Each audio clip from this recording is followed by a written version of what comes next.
ఈరోజు ఫంక్షన్లు నిన్న ఇవ్వాల్సిన ఫంక్షన్లు ఇచ్చేదానికి కోర్టులో నిమ్మగడ్డ రమేష్ అనే అతను ఎవరు? అతను చంద్రబాబు నాయుడు మనిషి. పోయి కోర్టులో వేసి వాలంటీర్లు ఫంక్షన్లు ఇవ్వకూడదు, ఇంటింటికి పోయి ఇవ్వకూడదు అని చెప్పి కోర్టులో వేశారు. మళ్ళీ ఇప్పుడు ఈరోజు ఏం మాట్లాడతారు? మళ్ళా జనంలో వ్యతిరేకత వస్తుంది, పెద్దలంతా కోపంగా ఉన్నారని చెప్పి ఈరోజు తెలుగుదేశం వాళ్ళు కలెక్టర్ దగ్గరికి పోయి ఇంటింటికి ఇవ్వాలా ఫంక్షన్ అంటారు. అంటే కోర్టులో వేసేది వాళ్ళే, మళ్ళీ జనంలో ఇది చేసేది వ్యతిరేకత వస్తుందని చెప్పి మళ్ళీ పోయి ఈ రకంగా కలెక్టర్కి రిప్రజెంటేషన్ ఇస్తారు. సిగ్గుండాలా దేనికైనా? మీరు చేసే కార్యక్రమాలు ఈ రకంగా చేయటం మంచి పద్ధతి కాదు. ప్రజలు పేద ముసలి వాళ్ళకి కూడా రాజకీయం చేస్తున్నారంటే నిజంగా సిగ్గుపడాలని కూడా తెలియజేసుకుంటా ఉన్నాం.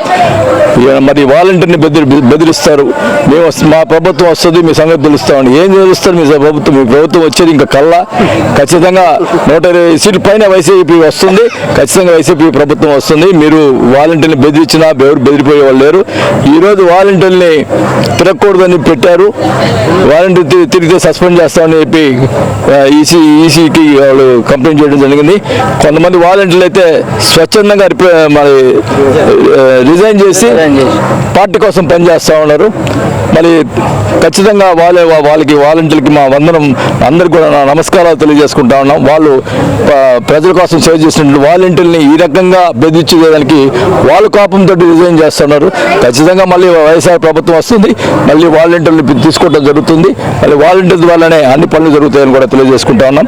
ఈ రకంగా బెదిరించి ఓట్లు వేసుకునే దానికి ప్రయత్నం చేస్తే మంచి పద్ధతి కాదు. మేము కూడా సిద్ధంగా ఉన్నామని చెప్పి కూడా తెలియజేసుకుంటా ఉన్నాం. ఏ రకంగా కూడా మరి వైఎస్ఆర్ పార్టీ మళ్ళీ అధికారంలోకి వస్తుంది, మళ్ళీ పేద ప్రజలకి మరి అన్ని రకాలుగా సంక్షేమ పథకాలు అందుతాయి. అన్ని రకాలుగా వాలంటీర్ల ద్వారా కానీ నేరుగా బట్టలు నొక్కే కార్యక్రమం జగన్మోహన్ రెడ్డి గారు చేస్తారని కూడా తెలియజేసుకుంటాం.